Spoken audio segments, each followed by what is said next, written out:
रूही और नाहर की जिंदगी में खुशियों की वापसी जैसे ही शुरू हुई थी, ठीक उसी वक्त गोयनका हाउस में ऐसा तूफान आया जिसने पूरे परिवार की नींव हिलाकर रख दी।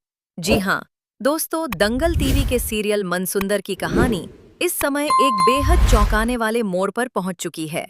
अभी कुछ ही समय पहले तक ऐसा लग रहा था कि रूही और नाहर की जिंदगी की सारी गलतफहमियां खत्म हो चुकी हैं और अब दोनों एक नई शुरुआत करने वाले हैं।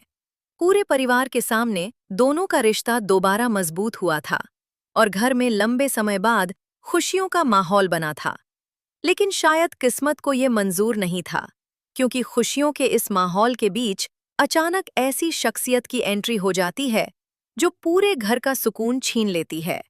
दरअसल, इस बार घर में कदम रखती है सुमित्रा दादी की छोटी बहन, जिसे नाहर की छोटी दादी भी कहा जाता है।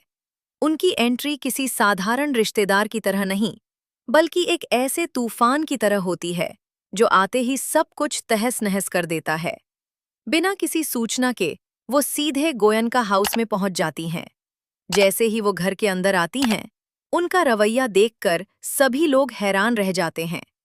उनके चेहरे पर गुस्सा साफ दिखाई देता है और उनके शब्दों में ऐसा अहंकार झलकता है, मानो अब इस घर की सारी सत्ता उनके हाथ में हो। नाहर उन्हें देखकर हैरानी से पूछता है कि आखिर वो अचानक इस तरह घर में क्यों आ गई हैं और किस लिए इतना गुस्सा कर रही हैं। लेकिन छोटी दादी का जवाब सुनकर सबके होश उड़ जाते हैं। वो साफ शब्दों में कह देती हैं कि अब इस घर में वही होगा जो वो तय करेंगी। इतना ही नहीं, वो ये भी कह देती हैं कि इस घर पर असली हक उनका है और अब ये घर उनके नियमों से चलेगा। ये सुनकर पूरा परिवार एक दूसरे की तरफ देखने लगता है, क्योंकि किसी को समझ ही नहीं आता कि आखिर वो ऐसा क्यों कह रही हैं। रूही माहौल को शांत करने की कोशिश करती है। वो विनम्रता से छोटी दादी को समझाती है कि इस तरह अचानक आकर घर में हंगामा करना सही नहीं है और अगर कोई बात है तो बैठकर उसे शांति से सुलझाया जा सकता है। लेकिन छोटी दादी जैसे किसी की बात सुनने के लिए आई ही नहीं थीं। उनका गुस्सा लगातार बढ़ता ही जा रहा था। तभी अचानक वो ऐसा कदम उठाती हैं जिसकी किसी ने कल्पना भी नहीं की थी। छोटी दादी गुस्से में आकर रूही और नाहर का सामान उठाती हैं और उसे घर के बाहर फेंकना शुरू कर देती हैं। सूटकेस, बैग और कपड़े एक-एक करके दरवाजे के बाहर गिरने लगते हैं। ये दृश्य देखकर पूरा परिवार स्तब्ध रह जाता है। किसी के मुंह से एक शब्द भी नहीं निकलता, जैसे पूरे घर पर सन्नाटा छा गया हो। नाहर तुरंत आगे बढ़कर उन्हें रोकने की कोशिश करता है और कहता है कि उन्हें ऐसा करने का कोई हक नहीं है। लेकिन छोटी दादी बिल्कुल भी पीछे हटने को तैयार नहीं होतीं। वो गुस्से में कहती हैं कि इस घर में अब रूही और नाहर का कोई स्थान नहीं है। उनका दावा होता है कि गोयनका हाउस पर उनका कानूनी अधिकार है और वो जिसे चाहें घर में रखें और जिसे चाहें बाहर निकाल दें। ये सुनते ही परिवार के सभी लोगों के पैरों तले जमीन खिसक जाती है।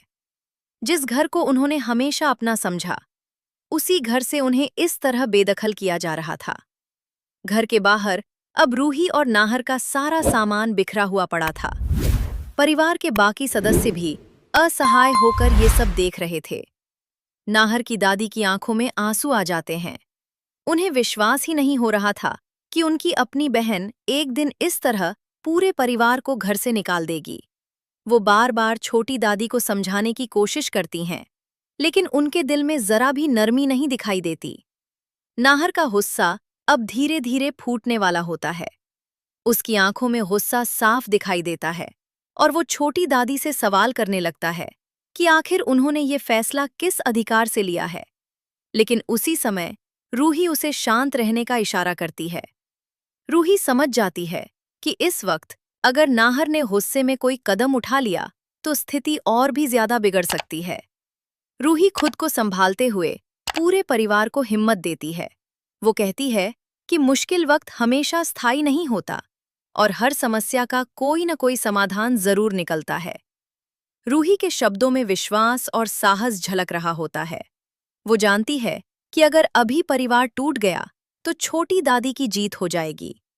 उधर घर के अंदर खड़ी छोटी दादी के चेहरे पर अजीब सी मुस्कान दिखाई देती है, जैसे उन्हें इस बात से कोई फर्क ही नहीं पड़ता कि उन्होंने अपने ही परिवार को सड़क पर ला खड़ा किया है। उनकी आंखों में एक अजीब सा रहस्य छिपा हुआ होता है, जो ये इशारा करता है कि इस पूरे मामले के पीछे कोई बड़ी साजिश हो सकती है। अब गोयन का परिवार एक बहुत बड़े संकट के सामने खड़ा है। एक तरफ उनका